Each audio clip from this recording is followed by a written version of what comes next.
Welcome to the Field of 68 Media Network's Bulldog broadcast. I'm your host, Dan Dickau. Well, it's been 2 years since I have hosted a show here for the Field of 68 Media Network. Been working on some other things, but glad to be back. Bring you the insight from myself as well as other guests that will be on throughout this upcoming season, whether it is current players, former players, current assistant coaches, other college insiders. There will be a number of guests throughout this upcoming season, so looking forward to it. Just want to jump right into it. We're going to be covering a lot of different things throughout this season because Gonzaga continues when people think they're going to take a step back. Well, actually, they take a step forward. So preseason number 6 in the AP poll. You look at a number of the different publications that are out there, whether they're online platforms, whether they're the preseason college magazines. Gonzaga's been as high as 2 all the way down to about 10 or 11 in a couple different ones. So clearly, this offseason was big for Gonzaga.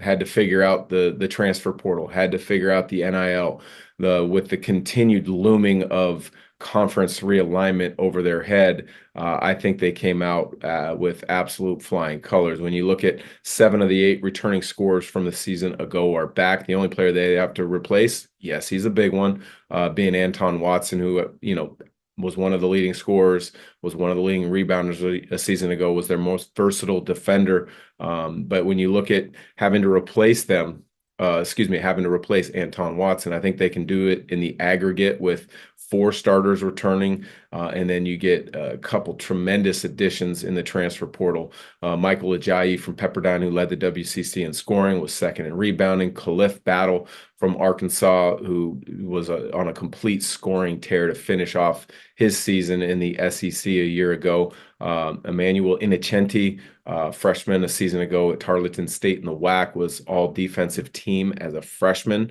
And then you've got a couple other guys that have a possibility to maybe earn opportunities. I don't know if they're going to earn a role, but there's some opportunities there. Ismaili Diani is one of them, 7'1". You can't teach that size and the ability to rim protect. He's a tremendous learner. Things are going really well in regards to picking up the system as quickly as possible. But when you look at it, they got all of the returners, the 4 returning starters: Graham Ike, Ryan Nemhart, Ben Gregg, as well as Nolan Hickman. It's going to be interesting to see that 5th starter throughout the regular season. Is it going to be Khalif Battle? Is it going to be Michael Ajayi? Is it going to be a rotating cast of starters this upcoming season, which is very well possible based on Coach Few's experience with Team USA at the Olympics, where you had games where guys like Jason Tatum weren't even playing in games. Then you would see different rotations, different starting lineups, depending on game plans, game matchups against the opposing team. So lots of different things to be interested, but at the crux of it, 81% of the scoring returns from a season ago, 71% of rebounding production comes back from a season ago. Other guys such as Dusty Stromer, June, Braden Huff have had good off seasons where they're preparing themselves for an enhanced role, the ability to really impact the game. So Gonzaga's primed to have another big season. As normal, they have a big time non-conference schedule, and it starts right off the bat.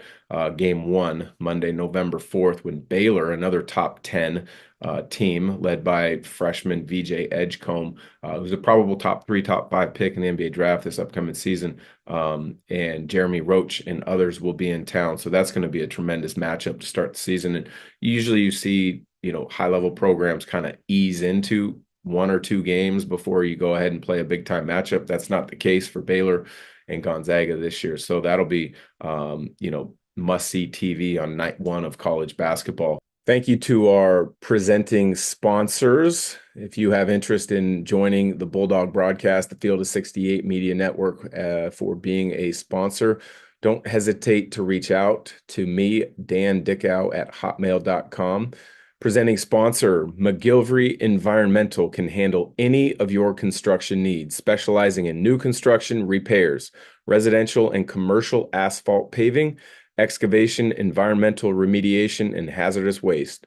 Reach out to Kip McGilvery at McGilvery Environmental today at 208-556-6384 for your free estimate. We're hoping to bring a quick interview with Coach Scott Drew before game time, so get a little bit more insight on his program and thought process about why put this game together and why in Spokane, not like a neutral site game, which was being talked about. So, good, interesting news there.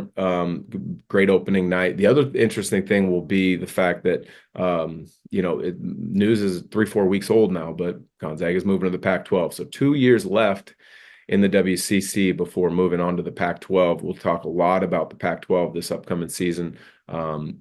It's a league that clearly with realignment over the last couple of years, the Pac-12 was blown up. You got USC, UCLA going to the Big Ten, going to the Big 12, Utah, Colorado, Arizona, Arizona State, Stanford, and Cal, oddly enough, going all the way to the East Coast to be a part of the ACC. So you're really Oregon State, Washington State, kind of hanging tough in there and trying to figure out a path. And I think this path that was found was spectacular for Gonzaga to join. I think they did their due diligence. They were patient. They were waited for the right opportunity. But really, you get the best basketball programs from the Mountain West to join with the remaining two teams, Oregon State, Washington State, add Gonzaga. And I would imagine there's a couple more targets out there, Grand Canyon probably being one of them, since they just rescinded their acceptance to the WCC and want to get out of that. So I would imagine that's an option. But when you look at it, they get San Diego State, Boise State, Utah State, Colorado State, all in the NCAA tournament a season ago. And then you also get Fresno State, who has struggled in recent years, but they've had a proud basketball tradition in the past. So that's kind of moving forward, looking to the future. When you look at the non-conference, we already touched a little bit on the Baylor game, but Gonzaga, again, that non-conference is loaded up. They go to one of the big premier tournaments, the Battle for Atlantis, where Arizona's there, Louisville's there, Indiana, West Virginia, Davidson. So that is a big time opportunity to really bolster their resume for when it's time for seeding in the NCAA tournament. Then the other non-conference games, you got UConn back-to-back champs in Madison Square Garden. That'll be a great one. Kentucky travels back to the Northwest. That game will be at Climate Pledge Arena in Seattle. You're at the Intuit Dome in LA to play UCLA. You've got Arizona State